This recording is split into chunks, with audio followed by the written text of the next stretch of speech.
নদিয়া মুর্শিদাবাদের ত্রাস, হাতকাটা মাসুদের দেহ উদ্ধার। রবিবার সকালেই নদিয়ার চাপড়ার লক্ষ্মী ইটভাটা এলাকা থেকে উদ্ধার হয় এক দেহ। তার নাম মাসুদ। তিনি নদিয়ার কুখ্যাত দুষ্কৃতী হাতকাটা মাসুদ নামে পরিচিত। গুলিবিদ্ধ হয়ে খুন বলে অনুমান পুলিশের। মাসুদের বিরুদ্ধে একাধিক খুনের মামলা রয়েছে। জামিনে মুক্তির পরে খুন হাতকাটা মাসুদ। কে বা কারা খুন করলো তা খতিয়ে দেখছে পুলিশ। নিহতের স্ত্রীর দাবি, শনিবার রাতে এলাকারই বেশ কয়েকজন ডেকে নিয়ে যায় তাকে। রাতে আর বাড়ি ফেরেনি হাতকাটা মাসুদ। রবিবার সকালেই চাপড়ার পদ্মলামা মাঠে কাজ করতে যাচ্ছিলেন। সেই সময় কৃষকরা হাতকাটা মাসুদের দেহ পড়ে থাকতে দেখেন। খবর পৌঁছয় মৃতের পরিবারের কাছেও। তড়িঘড়ি ঘটনাস্থলে পৌঁছয় চাপড়া থানার পুলিশ। দেহ উদ্ধার করে ময়নাতদন্তে পাঠায়। ঠিক কী কারণে খুন হলো মাসুদ তা খতিয়ে দেখছে পুলিশ। উল্লেখ্য, নদিয়া মুর্শিদাবাদের ত্রাস ছিল হাতকাটা মাসুদ। তার বিরুদ্ধে একাধিক খুনের মামলায় রয়েছে। মাসুদ গ্যাংয়ের বিরুদ্ধে নদিয়া এবং মুর্শিদাবাদের একাধিক সুপারি কিলিংয়ের অভিযোগও রয়েছে বলেই দাবি পুলিশ। সম্প্রতি রানাঘাটের বিখ্যাত স্বর্ণ বিপণিতে ডাকাতির ঘটনায় নাম জড়ায় মাসুদের। গত 16ই সেপ্টেম্বর গ্রেপ্তার হয় সে। জামিনে মুক্তির পরই হাতকাটা মাসুদ খুন। নদিয়া মুর্শিদাবাদের ত্রাস, হাতকাটা মাসুদের দেহ উদ্ধার। রবিবার সকালেই নদিয়ার চাপড়ার লক্ষ্মী ইটভাটা এলাকা থেকে উদ্ধার হয় এক দেহ। তার নাম মাসুদ। তিনি নদিয়ার কুখ্যাত দুষ্কৃতী হাতকাটা মাসুদ নামে পরিচিত।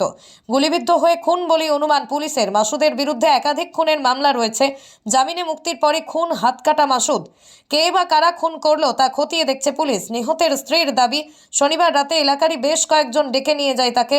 রাতে আর বাড়ি ফেরেনি হাতকাটা মাসুদ। রবিবার সকালেই চাপড়ার পদ্মলামা মাঠে কাজ করতে যাচ্ছিলেন। সেই সময় কৃষকরা হাতকাটা মাসুদের দেহ পড়ে থাকতে দেখেন।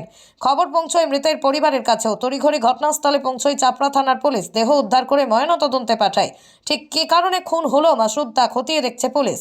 উল্লেখ্য, নদিয়া মুর্শিদাবাদের ত্রাস ছিল হাতকাটা মাসুদ। তার বিরুদ্ধে একাধিক খুনের মামলায় রয়েছে। মাসুদ গ্যাংয়ের বিরুদ্ধে নদিয়া এবং মুর্শিদাবাদের একাধিক সুপারি কিলিংয়ের অভিযোগও রয়েছে বলেই দাবি পুলিশ। সম্প্রতি রানাঘাটের বিখ্যাত স্বর্ণ বিপণিতে ডাকাতির ঘটনায় নাম জড়ায় মাসুদের। গত 16ই সেপ্টেম্বর গ্রেপ্তার হয় সে। জামিনে মুক্তির পরই হাতকাটা মাসুদ খুন। নদিয়া মুর্শিদাবাদের ত্রাস, হাতকাটা মাসুদের দেহ উদ্ধার। রবিবার সকালেই নদিয়ার চাপড়ার লক্ষ্মী ইটভাটা এলাকা থেকে উদ্ধার হয় এক দেহ। তার নাম মাসুদ। তিনি নদিয়ার কুখ্যাত দুষ্কৃতী হাতকাটা মাসুদ নামে পরিচিত। গুলিবিদ্ধ হয়ে খুন বলে অনুমান পুলিশের। মাসুদের বিরুদ্ধে একাধিক খুনের মামলা রয়েছে। জামিনে মুক্তির পরে খুন হাতকাটা মাসুদ। কে বা কারা খুন করলো তা খতিয়ে দেখছে পুলিশ। নিহতের স্ত্রীর দাবি, শনিবার রাতে এলাকারই বেশ কয়েকজন ডেকে নিয়ে যায় তাকে। রাতে আর বাড়ি ফেরেনি হাতকাটা মাসুদ। রবিবার সকালেই চাপড়ার পদ্মলামা মাঠে কাজ করতে যাচ্ছিলেন। সেই সময় কৃষকরা হাতকাটা মাসুদের দেহ পড়ে থাকতে দেখেন।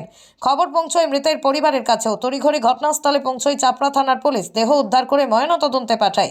ঠিক কী কারণে খুন হলো মাসুদ তা খতিয়ে দেখছে পুলিশ। উল্লেখ্য, নদিয়া মুর্শিদাবাদের ত্রাস ছিল হাতকাটা মাসুদ। তার বিরুদ্ধে একাধিক খুনের মামলায় রয়েছে। মাসুদ গ্যাংয়ের বিরুদ্ধে নদিয়া এবং মুর্শিদাবাদের একাধিক সুপারি কিলিংয়ের অভিযোগও রয়েছে বলেই দাবি পুলিশ। সম্প্রতি রানাঘাটের বিখ্যাত স্বর্ণ বিপণিতে ডাকাতির ঘটনায় নাম জড়ায় মাসুদের। গত 16ই সেপ্টেম্বর গ্রেপ্তার হয় সে। জামিনে মুক্তির পরই হাতকাটা মাসুদ খুন।